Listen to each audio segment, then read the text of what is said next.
Louvado seja nosso Senhor Jesus Cristo, bendita seja a grande palavra de Deus que nos faz fortes, firmes, perseverantes, mais felizes e mais alegres. Estamos em setembro e a Igreja Católica dedica o mês inteiro de setembro à palavra de Deus, a palavra de Deus tão amada pela Santa Igreja. A primeira tradução da palavra de Deus foi um santo católico que fez, demorou vários anos para transformar a palavra de Deus do hebraico para a língua grega, que na época era o inglês, era a língua mais falada, mais importante, ou pelo menos mais universal do mundo naquela época. E quem fez a primeira tradução da Sagrada Escritura foi São Jerônimo. Então nós vamos falar hoje, meditar nesse mês de setembro, mês dedicado à palavra de Deus. Segunda carta de Timóteo, capítulo 3, versículos 14 a 16. Tu, porém, permanece firme naquilo que aprendeste e creste, sabe de quem aprendeste, e desde a infância conheces as sagradas escrituras, e sabes que elas têm o condão de te proporcionar a sabedoria que conduz à salvação pela fé em Jesus Cristo. Toda a escritura é inspirada por Deus e útil para ensinar, para repreender, para corrigir e para formar na justiça. Por ela, o homem de Deus se torna perfeito e capacitado para toda boa obra. Palavra do Senhor, graças a Deus. Toda escritura é inspirada por Deus, útil para ensinar, para repreender, para corrigir e formar na justiça. Por ela, o homem de Deus se torna perfeito, santo, capacitado para toda boa obra.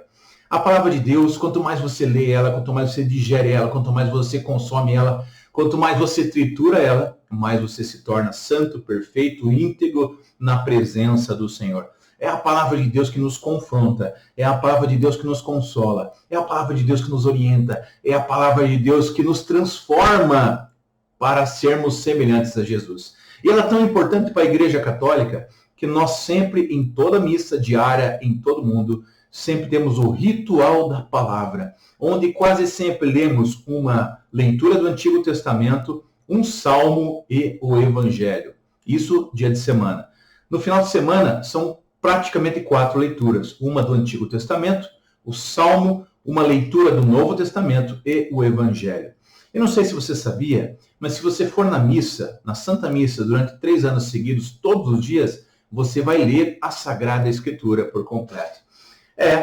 Ao contrário do que se pensa, os católicos leem sim a Bíblia, só que eles leem na Santa Missa. E às vezes na Santa Missa está projetado no telão. Seria muito bacana se a gente aprendesse a manusear a Sagrada Escritura, se a gente aprendesse a folhear a Sagrada Escritura. Seria muito legal se a gente rabiscasse a Sagrada Escritura, fizesse anotações na Sagrada Escritura, porque, repito, quanto mais a palavra de Deus estiver desgastada, mais a tua vida estará transformada e renovada. Bem, na época de Jesus não existia imprensa, não existia um papel como a gente conhece hoje, eram papiros, eram grandes rolos que eram guardados. Portanto, a Sagrada Escritura escrita, ela não era acessível a todos os cristãos, a todos os apóstolos. Muito poucos tinham acesso à Sagrada Escritura, e os que tinham ainda não tinham todos os livros. E mais, muitos não tinham nem escolaridade, nem capacidade intelectual de ler a Sagrada Escritura. Portanto, e por isso, a Igreja Católica tem como fonte de ensino não somente a fonte escrita, não só a Escritura, mas também a palavra transmitida por Jesus até os apóstolos e dos apóstolos até hoje. Você está entendendo? Foi só no Concílio de Hipona, em 393, que foi definido o cânon bíblico. O que é o cânon bíblico? É a medida. Cânon quer dizer medida. É aquilo que entrou na medida. Em qual medida, Daniel? A medida dos apóstolos. Os apóstolos, por aquilo que ouviram de Jesus, portanto, tradição oral, decidiram quais os livros entrariam na Sagrada Escritura. A Sagrada Escritura católica, ela é igual à evangélica no Novo Testamento, mas ela é diferente no Antigo Testamento. A Bíblia Católica tem 7 livros a mais, chamados deuterocanônicos, ou se você quiser, se você é evangélico, você vai dizer que a nossa Bíblia tem a mais e nós vamos dizer que a Bíblia de vocês tem a menos. São duas maneiras de interpretar o mesmo fato. O importante é, a Bíblia, como nós conhecemos, ela foi compilada pela Igreja Católica. Santo Agostinho dizia, eu não acreditaria na Bíblia se a Igreja não tivesse me mandado fazê-lo. Ou seja, os católicos creem na palavra de Deus porque nós cremos antes na Igreja, que é infalível. Jesus disse, estarei com vocês todos os dias da vida, ensinarei vocês toda a verdade. Tem coisas que vocês não podem suportar agora, mas virá o Espírito Santo e ensinará toda a verdade para vocês. Portanto, nós acreditamos que a Igreja, em questões de fé e de moral, ela é infalível. Infalível não quer dizer que os homens não pequem. Infalível não quer dizer que o Papa seja isento de pecado. Não confunda as coisas, tá bom? A Bíblia tem o Antigo Testamento, antes de Jesus nascer, e o Novo Testamento, depois que Jesus nasceu. O Antigo Testamento, ele sempre prefigura o Novo. Ou seja, não devemos ler o Novo sem o entendimento do Antigo. E precisamos ler o Antigo com a visão do Novo, prefigurando o Novo.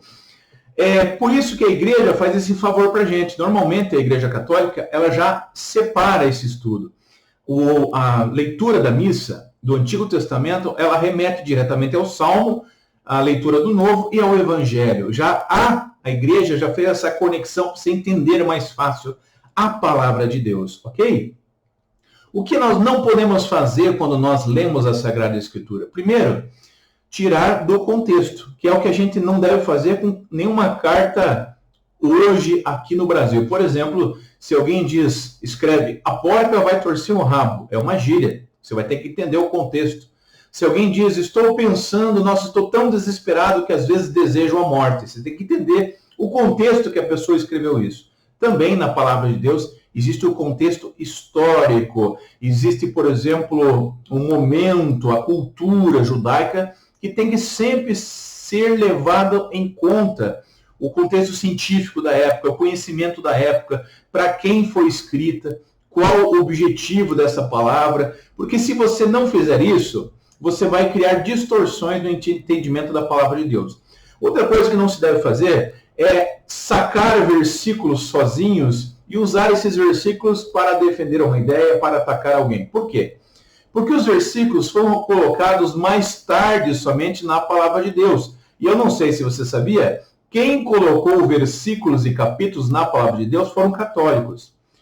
Estevão Langton, arcebispo de Cantuária, que foi chanceler da Universidade de Paris, foi quem dividiu a Bíblia em capítulos a partir do texto traduzido de São Jerônimo, da Vulgata, apenas no ano 1226.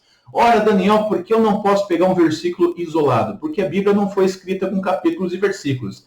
E que quando você faz isso, você pode deturpar o seu entendimento da palavra de Deus.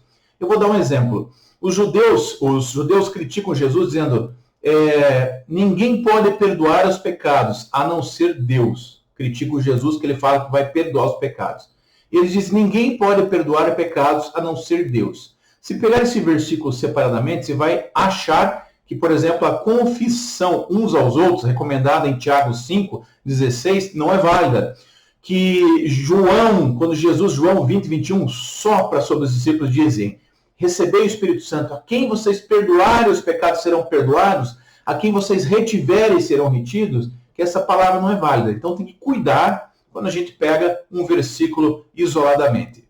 A divisão em versículos aconteceu apenas 3 séculos depois, em 1541, com São Pagnino, convertido do judaísmo, judeu convertido, que depois virou dominicano, que veio da Itália e que se dedicou 25 anos na tradução da Bíblia, que foi publicada em 1527. Ele foi o primeiro a dividir a Bíblia em versículos. Portanto, amigo, a Igreja Católica compilou o cânon, a Igreja Católica decidiu quais livros iriam entrar ou não, a Igreja Católica colocou capítulos, a Igreja Católica colocou versículos. Aí veio um cara chamado Gutenberg, que inventou a prensa, né? E a Bíblia pôde ser feita em larga escala. O que ninguém sabe é que Gutenberg também era católico. Então, primeira coisa, não pegar versículos separadamente. Isso é um grande perigo. Quando você pegar um versículo, tente achar outros versículos sobre o mesmo tema. Por exemplo, na Bíblia, existem versículos que proíbem imagens. Lá em Deuteronômio, capítulo 4, muito usado pelos outros cristãos atacarem os católicos. Mas também há versículos bíblicos onde o próprio Deus manda fazer imagens. Aonde? 2 Reis 6:23, na construção do templo. Em Números, quando Deus manda fazer uma serpente de bronze e colocar sobre uma haste. Portanto, não se deve sacar versículos isoladamente. Outra coisa que a Igreja aprendeu, a Igreja Católica, que não se deve fazer, e muitos cristãos fazem hoje em dia, é usar a Bíblia como fonte científica. A Bíblia é 100% correta no sentido teológico, no sentido da nossa relação com Deus. A Bíblia não quer dizer exatamente o como aconteceu, isso é papel da ciência. A Bíblia quer dizer o porquê aconteceu, ou seja, a Bíblia quer o significado das coisas. O como a Igreja Católica está deixando para a ciência. E entende, pela encíclica de João Paulo II, Fé e Razão, que não há contradição entre a fé e a razão. Então não use a Bíblia para fazer ciência, que você vai passar vergonha. Por exemplo, o mundo não tem só 5.000 anos. Por exemplo, o tirar a costela do lado, nós não entendemos, nós católicos, como literal, nós entendemos como Deus tirou da costela por estar na altura do homem, queria que fosse uma companheira, que estivesse ao lado do homem e tudo isso. Mas, Daniel, como eu vou saber o que é literal ou o que não é literal? Bom, aí você precisa do catecismo, você precisa da ajuda da igreja. Tem milagres que de fato aconteceram, tem coisas históricas que de fato aconteceram e tem coisas que não aconteceram, mas tem uma revelação teológica por trás daquilo, tá bom? E não podemos esquecer para quem a Sagrada Escritura foi escrita, tá? Isso é muito importante. Por exemplo, se a gente desconsiderar tudo isso, no Antigo Testamento diz que algumas pessoas, alguns homens de Deus, dormiam com as suas irmãs. Acontece que na época do Antigo Testamento, a família patriarcal não é a mesma família que a nossa. Era um modelo diferente de família, eram 50 pessoas na família. O pai e mãe eram os mais velhos, os mais sábios, não eram pais e mães de sangue. Portanto, quando você lê literalmente, você pensa que estava sendo cometido incesto em nome de Deus. E isso não é verdadeiro, porque está se desconsiderando a cultura da época. Quando você pensa que José e Maria perderam Jesus, você pensa, nossa, que pais relaxados. Mas as famílias eram numerosas, 50, 60 pessoas, então não era tão difícil disso acontecer, tá bom? O importante é, nós estamos no meio da Bíblia, precisamos amar a palavra de Deus e lê-la todos os dias, se for possível. Daniel, como eu posso fazer isso de uma maneira mais fácil? Baixa aí um aplicativo, Liturgia Diária, ou Católico Orante. Você vai ter lá 3 partes da leitura da Santa Escritura e você pode ler todos os dias, tá bom? Eu vou fazer nesse mês de setembro um videozinho por dia, ou lendo o Evangelho do dia, ou lendo a leitura do dia, ou meditando alguma coisa. Então, nesse setembro, todos os dias nós vamos ter um pouquinho da palavra de Deus para nos alimentar. Valeu? Se gostou desse canal, clica aí, deixa o teu joinha, que é aquele positivo ali embaixo, assina a notificação, que é o sininho, que senão você não recebe os vídeos novos, e compartilha, tá bom? E reza por nós, ora por nós, que Deus abençoe você e que a palavra de Deus seja tão importante na sua vida como é também o banquete eucarístico. Salve Maria, bendito seja Jesus, é a sua palavra.